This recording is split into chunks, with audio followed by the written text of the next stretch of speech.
All right, everybody. Chris Cuomo here. Welcome to NewsNation. Good news, I hope. Israel and the terrorists have reportedly agreed to phase one of the peace deal. That is according to U.S. government sources. NewsNation was first to report this development.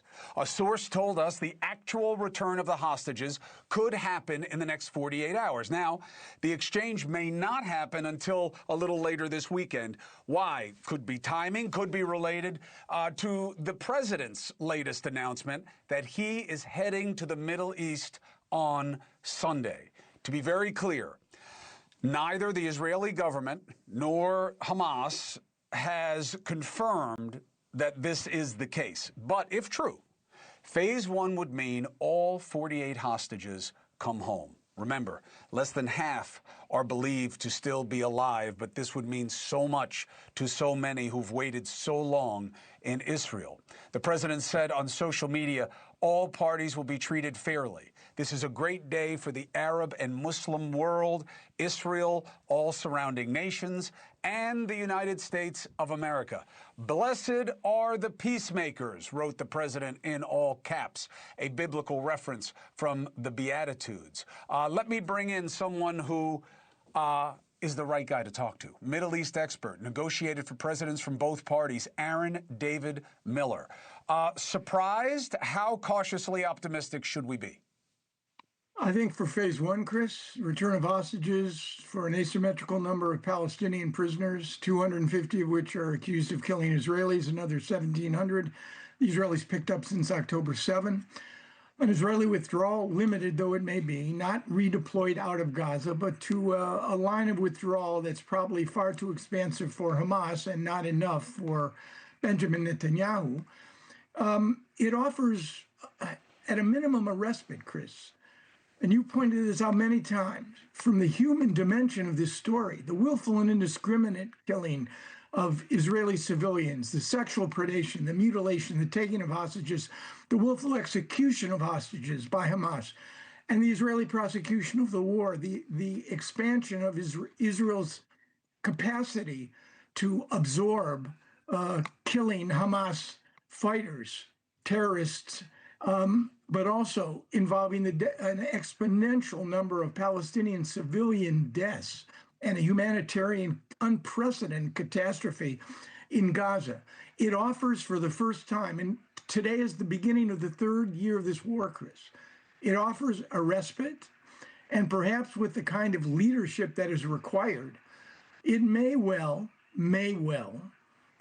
at some point lead to an end to the war in Gaza in ways that normal humans, let's say you and I, for example, would actually say to one another, you know, the war in Gaza has ended, but we cannot say that now. I'm not a religious man, Chris, but I offer a prayer, and I will say this.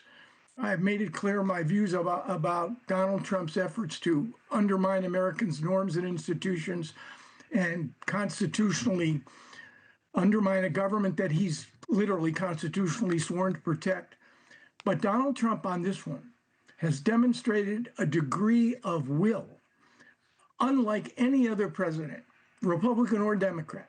He has pressed an Israeli prime minister in a way that none of his predecessors have ever done on an issue that prime minister considers vital to his political survival and the way he would define Israeli security requirements. So on this one, Chris, the sun, the moon, and the stars, Hamas is weaker. The Arabs imposed significant pressure, the Qataris and Turks, not an Arab country, a Muslim country, and Donald Trump. Sun, the moon, and the stars aligned to be able to envision an implementation of the first phase. And from a human point of view, Chris, that's really right now, hostages, their families, and Palestinian civilians in Gaza, it offers real hope. And also, you know, look, I think it is a fair critique of the situation that the hostage families have not been the main priority. They started off as the main priority. That was the rallying cry, but they have had to wait. And it is good that their closure comes first, whether they're waiting on someone who is alive or who has been murdered by Hamas. In your experience, what does history suggest about which side is more likely to not want to continue beyond phase one? I mean, it's a really good question. I mean, the real problem, I think, Chris, is that Hamas's end state and that of Benjamin Netanyahu are simply mutually irreconcilable. Hamas wants to survive, at a minimum as an insurgency, not as a military organization. That's finished for now. Wants to survive as a political force in Gaza, able to exercise its influence through co-optation and intimidation. Doesn't want to govern Gaza, doesn't want that responsibility, and wants to keep its weapons.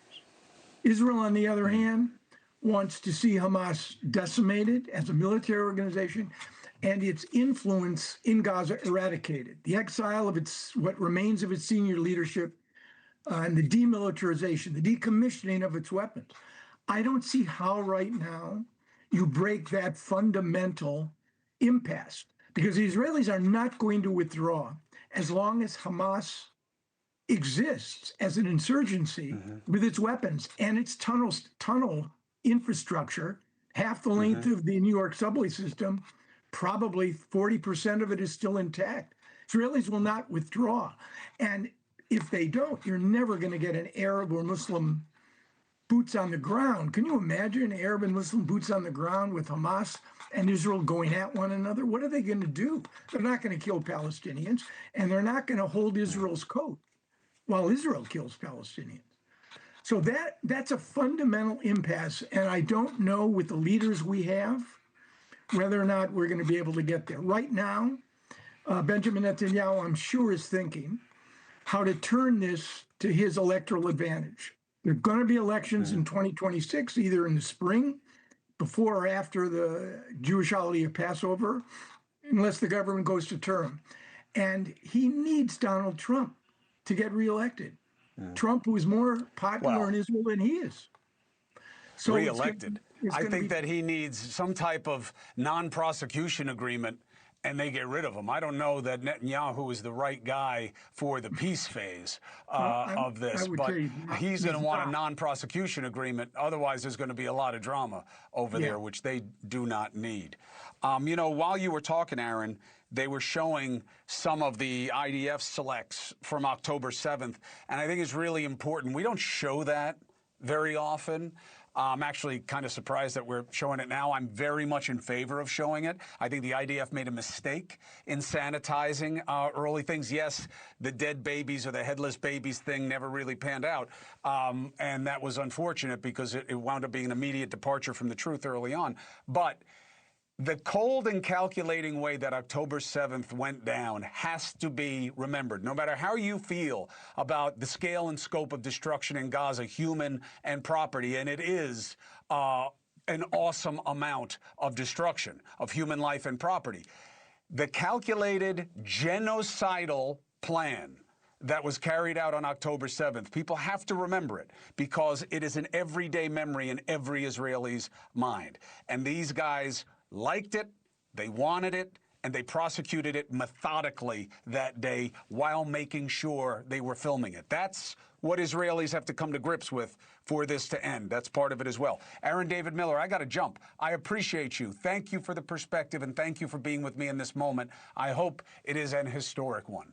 Thank you for watching. Subscribe below and download our NewsNation app right now on your phone, and you will get fact-based, unbiased news for all Americans.